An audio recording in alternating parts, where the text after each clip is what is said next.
Okay, so we want to talk about blood chemistry and how that changes your respiratory rhythm, how it changes when you breathe.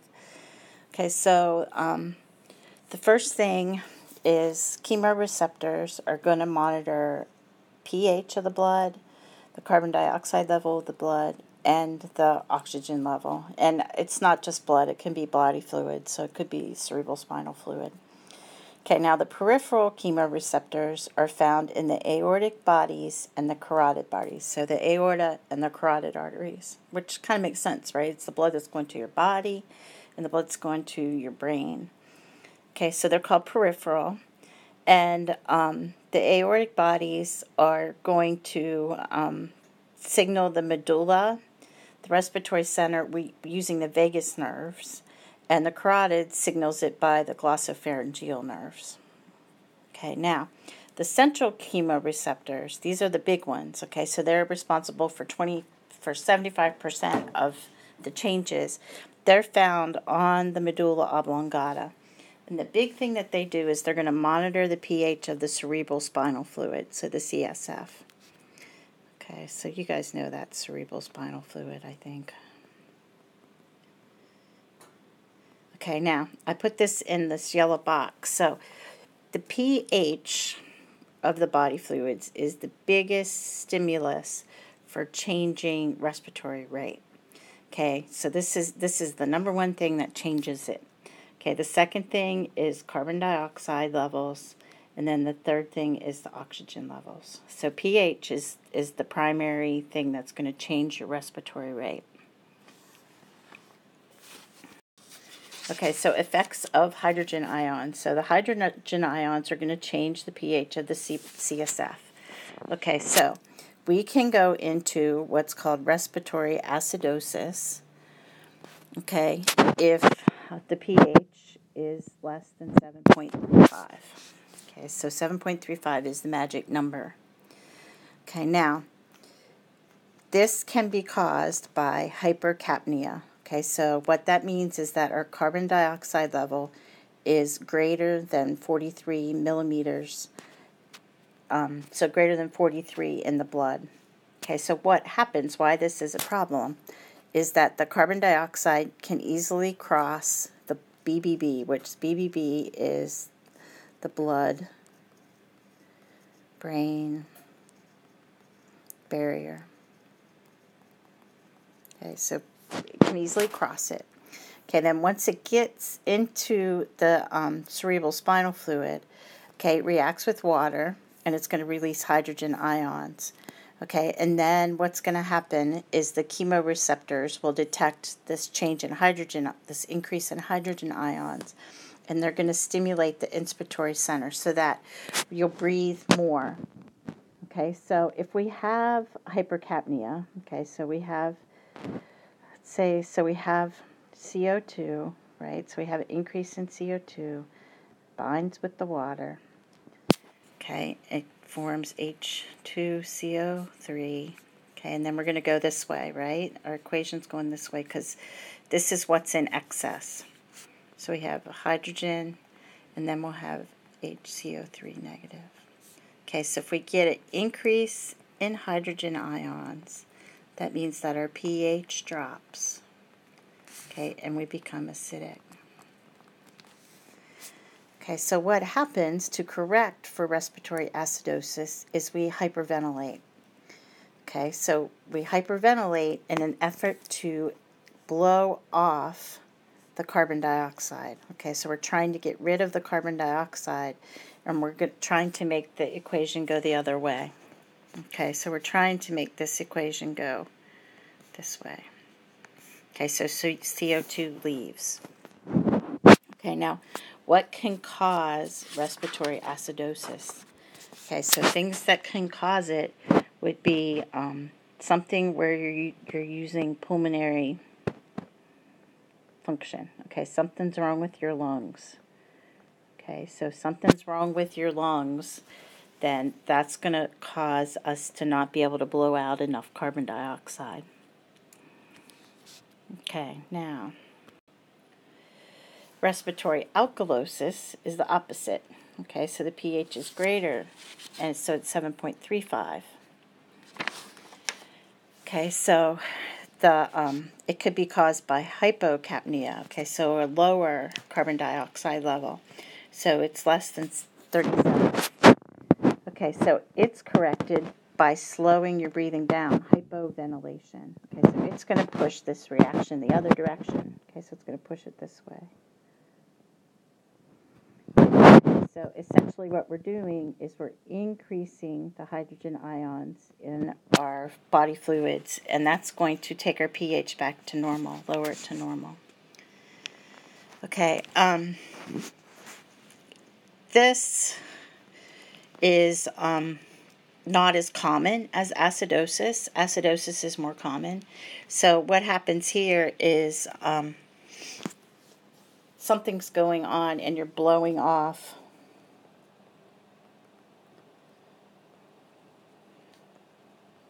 more CO2 than we make.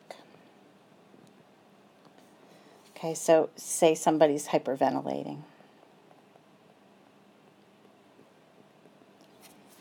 Okay, now pH imbalances can also be caused by metabolic things. Okay, so things other than pulmonary problems. Okay, so one cause is diabetes mellitus. So what happens if your diabetes isn't under control is that you can start breaking down fats instead of breaking down sugars, and that can cause you to go into what's called ketoacidosis. So ketoacidosis is you're breaking down ketones, or you're making too many ketones. This is when their breath might smell fruity. So if you don't know they have diabetes, you might think they're drinking. The way that our body tries to compensate for this is by changing the respiratory rate. Okay, so there's a type of breathing that occurs with ketoacidosis, which is called Kussmaul respiration or Kussmaul breathing. So they're breathing deeply and rapidly. Okay, and it's very, very typical of someone that is in ketoacidosis. Okay, now carbon dioxide, the way that it's going to affect the respiration rate is through changing the pH. Okay, so this is the main way it affects your respiration rate. Okay, now the second way is it could have a direct effect. So carbon dioxide could stimulate these peripheral chemoreceptors. So maybe when you're exercising, okay, and you're getting too much carbon dioxide buildup because you're going through a lot of cellular respiration, and that can trigger ventilation and cause through your brain, okay, and cause you to breathe harder. Okay, now oxygen usually has very little effect. Okay, so you have to remember in pneumonia, if all the breathing is okay, the hemoglobin is actually 97% saturated with oxygen. Okay, so if everything is going all right, we are carrying a lot of oxygen. Okay, now there are some things that can stimulate hypoxic drive. So hypoxic drive is if the oxygen is controlling it. So if someone has chronic hypoxemia, okay, their oxygen, the partial pressure of their oxygen is less than 60. Okay, that can stimulate ventilation. Okay, and that could be caused by emphysema, pneumonia, or if someone's at a high altitude, like altitude sickness for a long time. That can put someone into hypoxic drive. Okay, so oxygen imbalances. So I have hypoxia. So there's a bunch of different categories of hypoxia. So there's hypoxemic hypoxia. So this is due to inadequate pulmonary gas exchange. So I have some lists: high altitudes, drowning, aspiration, something is damage maybe in your medulla, so you go into respiratory arrest, degenerative lung disease, and then carbon monoxide poisoning. So carbon monoxide poisoning, carbon monoxide actually, CO, competes with oxygen for the iron on hemoglobin, and it's actually better at binding to it than your oxygen is. So that's why carbon monoxide poisoning is so bad. Ischemic hypoxia means you have, I should have made more room, inadequate blood flow. Inadequate circulation of blood. Anemic means you're anemic, your blood can't carry the oxygen.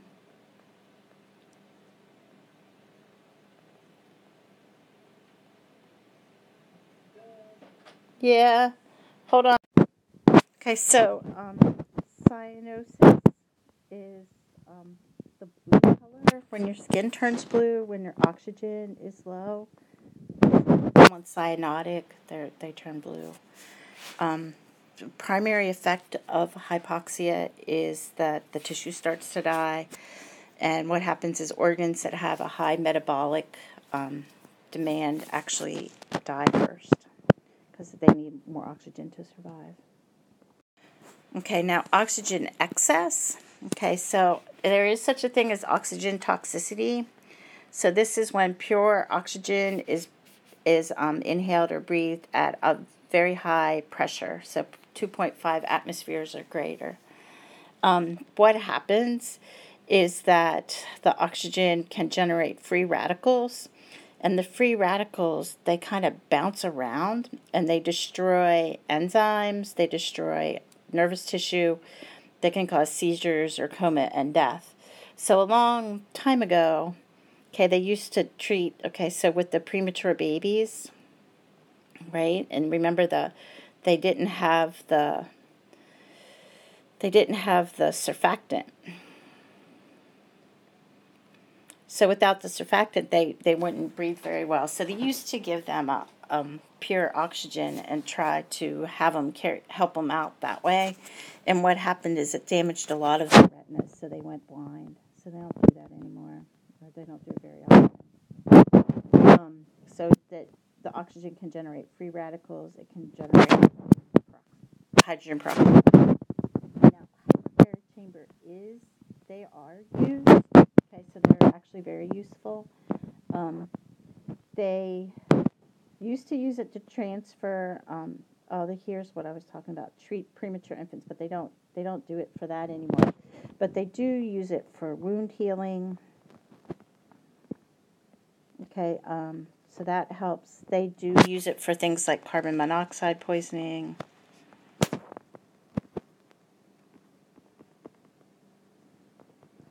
If somebody is scuba diving and they have the bends, so they have nitrogen built up in their blood, they can displace it. So decompression illness is what they call that.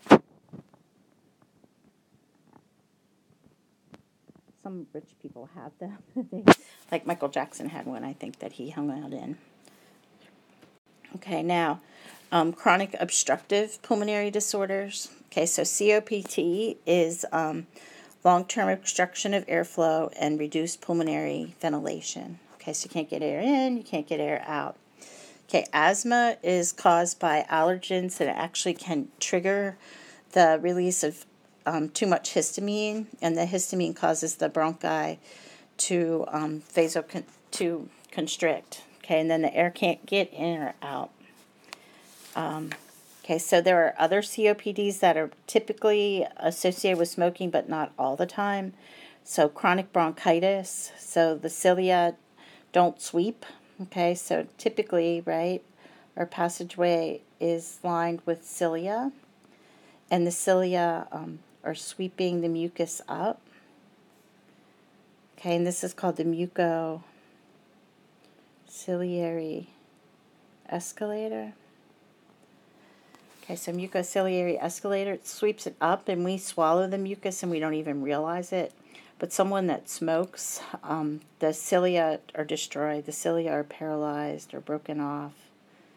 Okay, and we can't sweep, so we have to cough to get it out. So you get a chronic phlegmy cough, lots of sputum, and this is an awesome place for organisms to grow.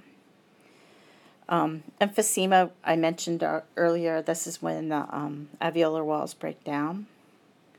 Okay, so COPDs also reduce the pulmonary compliance. It reduces vital capacity. It can cause hypoxemia, hypercapnia. You can go into respiratory acidosis. Okay, it also is going to stimulate the release of EPO. Okay, and that can cause polycythemia, and it can eventually put enough stress on your heart that the right side of the heart develops hypertrophy, so it gets bigger, and then it causes the heart to fail. I think that is the last slide I have in here.